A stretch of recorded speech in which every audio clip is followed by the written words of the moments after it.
Robinson Crusoe est un grand jeu de société totalement coopératif pour 2, 3 ou 4 joueurs à partir de 14 ans, pour des parties de 60 à 120 minutes.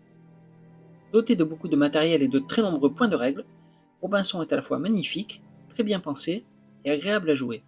Mais attention, il est aussi très punitif car il pousse les joueurs à refaire plusieurs parties avant de réussir à surmonter les différents scénarios qui leur sont proposés. Dans la boîte de base, 7 scénarios sont disponibles. Dans le premier scénario, vous devrez survivre aux animaux, aux éléments, à la faim, récolter suffisamment de bois, puis allumer un grand feu pour attirer l'attention d'un navire qui viendra vous secourir et vous ramener vers la civilisation. Dans le second scénario, vous devrez planter 5 croix sur une île pour pratiquer un exorcisme. Ainsi, chaque scénario sera plus difficile que le précédent et va vous mettre au défi d'atteindre des objectifs différents. Concernant la difficulté du jeu, vous n'êtes pas obligé de jouer immédiatement avec la difficulté la plus élevée, ce qui serait totalement rédhibitoire pour la plupart des joueurs.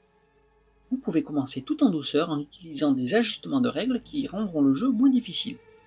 Et si vous le jugez nécessaire, vous pouvez même faire appel à 2 personnages optionnels, le chien et Vendredi, qui viendront vous aider tout au long de votre aventure. Chaque joueur reçoit un plateau personnage doté de points de vie et de capacités spéciales, et un grand plateau de jeu est placé au centre de la table. Sur le plateau, on va explorer et agrandir l'île en ajoutant de nouvelles tuiles de zones et de ressources. On va aussi y placer les cartes événements, le marqueur de morale et les objets que l'on va inventer et construire. Il y aura aussi des animaux à combattre et notre camp que l'on pourra améliorer pour nous protéger de la météo et des animaux. Pour jouer, c'est très simple. Chaque tour de jeu se passe de la même manière et dans le même ordre. D'abord, on joue une carte événement et on applique tout ce que nous impose la carte, le bon comme le mauvais. Ensuite, le premier joueur gère son moral et sa détermination, ce qui peut parfois mener un joueur à la mort, s'il est devenu trop faible. Puis, le camp produit des ressources collectées par les joueurs.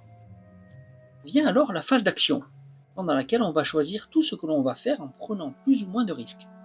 On peut éloigner des menaces, chasser des animaux, construire des objets ou améliorer notre camp, récolter des ressources, explorer l'île, récupérer du moral et se reposer.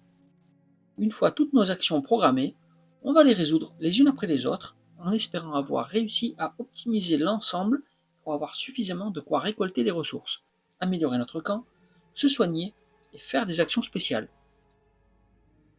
Vient ensuite la phase de météo pendant laquelle on va lancer et appliquer les dés de météo prévus par le scénario. Le résultat va être une perte de points de vie et de ressources par les joueurs si le camp n'est pas suffisamment solide pour résister aux intempéries. Le tour de jeu finit par la phase de nuit, pendant laquelle les joueurs vont pouvoir déplacer leur camp, devoir manger, perdre des points de vie s'ils dorment à la belle étoile, et perdre toute leur nourriture périssable. Il n'y a qu'un seul moyen de gagner, c'est de parvenir à atteindre l'objectif fixé par le scénario. Par contre, si l'un des joueurs meurt ou si l'objectif du scénario n'est pas atteint à la fin du dernier tour de jeu, tous les joueurs perdent la partie. Robinson est magnifique, bien pensé, et calibré pour pousser les joueurs à se surpasser, car on ne survit pas grâce au hasard sur une île maudite et sans pitié. Ce jeu est destiné à des joueurs qui n'ont pas peur de perdre et d'avoir à refaire un scénario qui les a déjà envoyés au tapis plusieurs fois. Car sur l'île de Robinson, les défaites sont amères, mais les victoires n'en sont que plus belles.